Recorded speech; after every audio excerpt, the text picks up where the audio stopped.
Hi guys, does Lee Anderson, when he's talking absolute tripe, know he's talking absolute tripe? Because there's the possibility that he isn't intelligent enough to take in new information. You see, when a normal person holds a position that's in error in some way, thus when they're informed that it is an error, they stop believing it.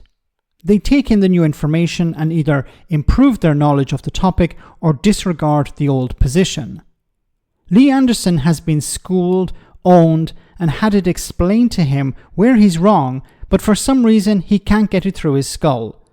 But I will try again. Thank you, Sir Mark, and it is indeed a pleasure to serve under your chair. And I'd like to thank the Honourable Member for Arborough, Oadby and Wigston for securing this very important day. It's just a shame that there's not more people in here today. I take issue with, I want to choose my words very, very carefully in this debate because, words and language are important.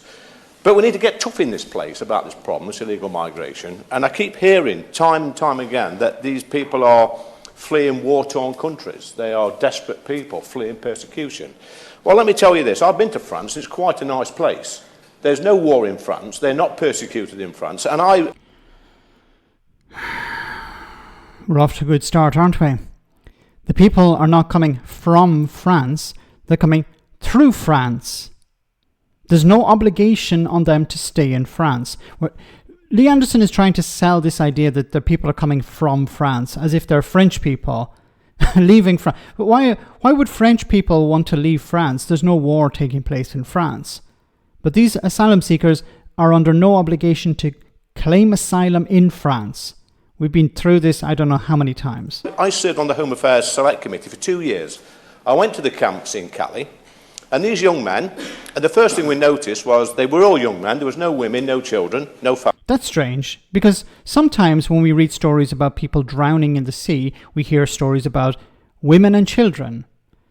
So either Lee Anderson didn't see any women or children, and he's claiming that there were none, or maybe they were not in these camps, which would be strange, because it would be unusual for people to arrive at the beach and immediately get on a boat. They would normally stay somewhere before getting on a boat. But, okay. Families. They were young men between the ages of about 16, 17 and 30.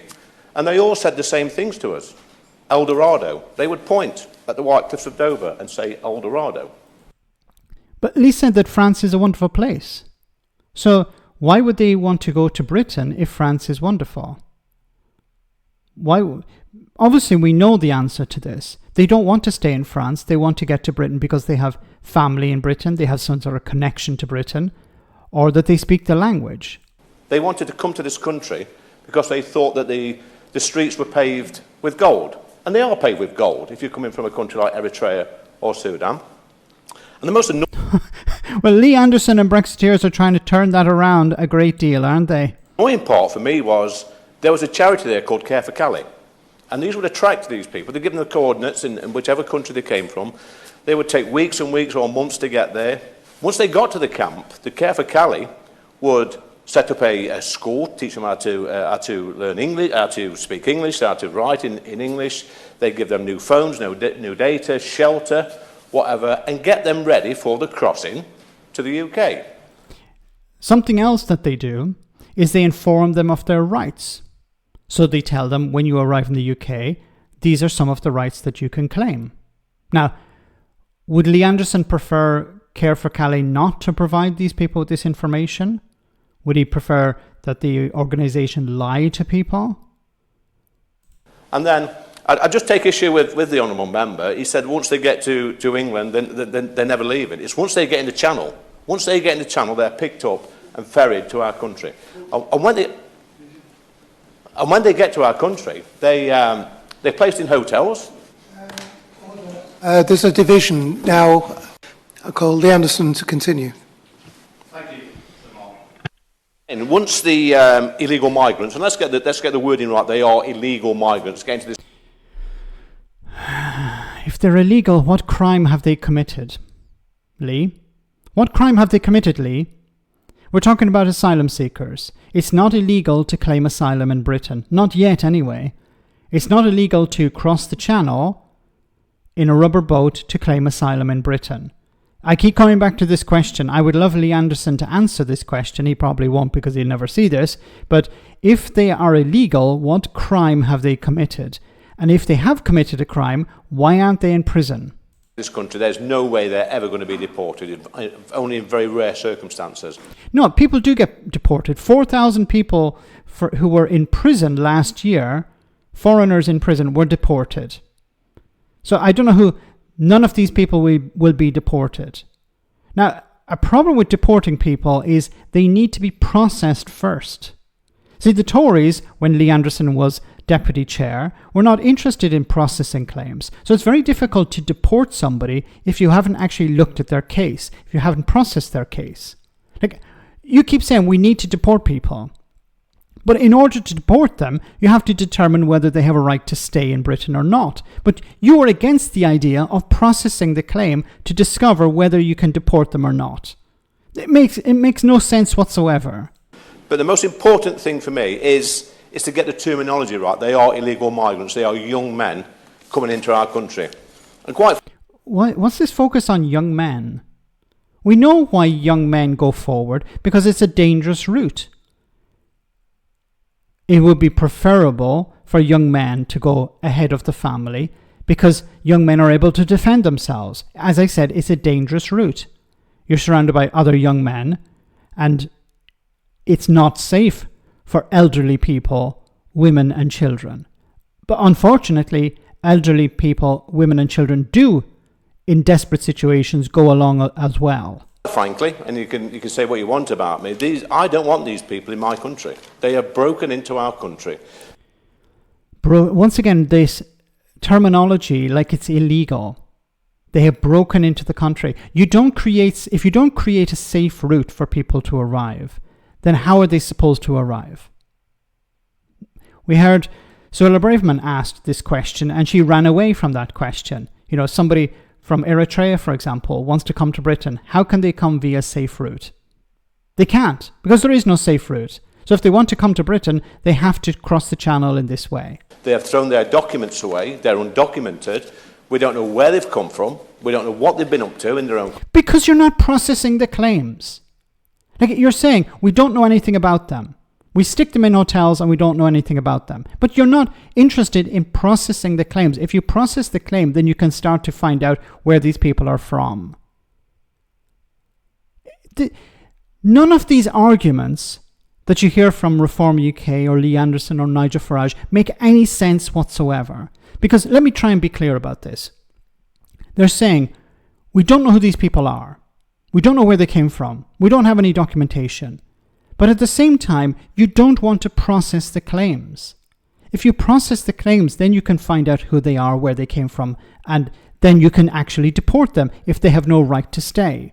But you're not interested in processing claims. You just come up with these pie-in-the-sky solutions like just turn the boats back, or dump them in France, or send the Navy into the Channel. Countries, we don't know whether or not they're criminals.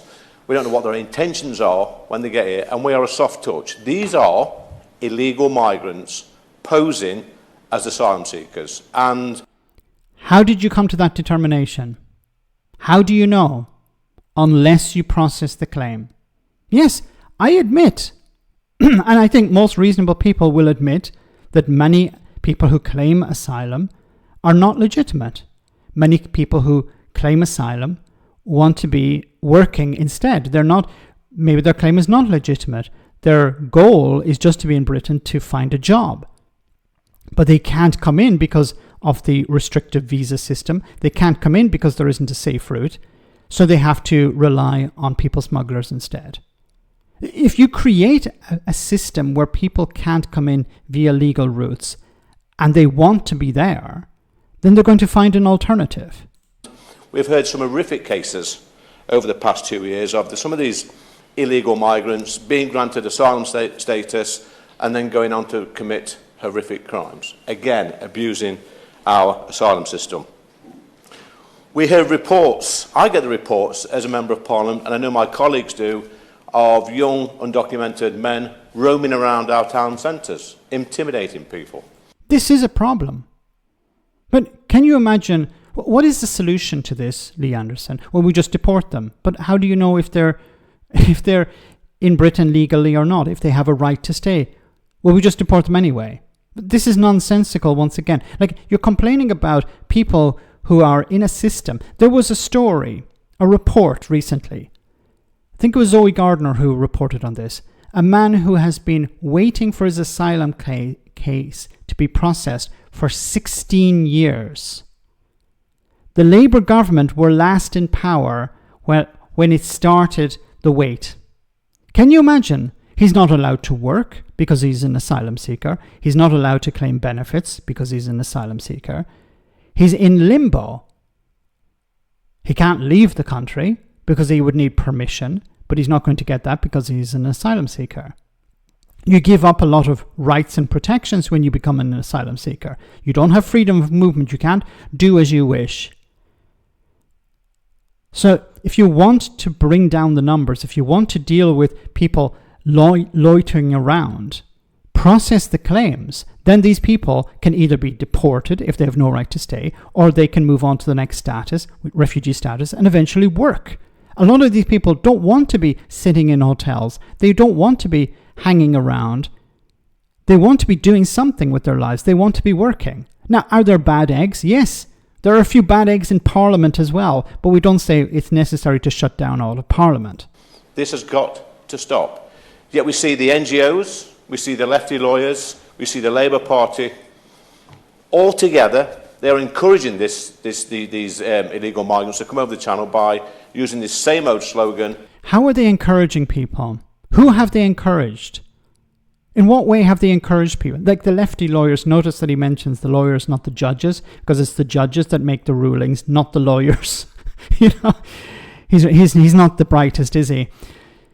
But it's always somebody else's fault. We're not processing claims. When I was a member of the Conservative Party, this is Lee Anderson, we were not processing claims. We're not interested in processing claims. So instead, what we're going to do is just point the finger at somebody else. Offload responsibility and blame onto somebody else. It's the Tory way. Smash the gangs. And I'm telling everybody in this room that this smash the gangs is a complete nonsense. You have to stop the pull factor for people coming to this country. These young men in northern France, and I've been to the camps, as I said before, once they get into the channel, they're in this country. We may stop 100 boats in a month, but those same people will get onto another boat and keep coming.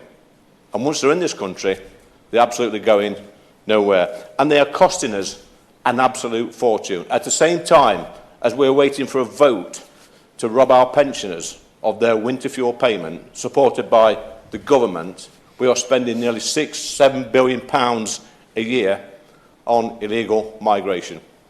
Now, I've got about a... Okay. Do you want to spend this money? No, you don't. Then what is the solution?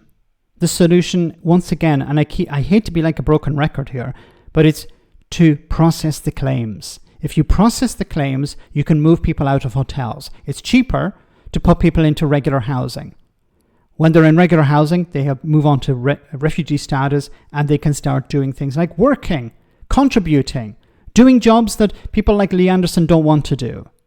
This is what you should be suggesting. This is what you should be promoting. But instead, it's the same old, just turn the boats back, just send people back to France and dump them in France. We don't want them. I don't want these people here.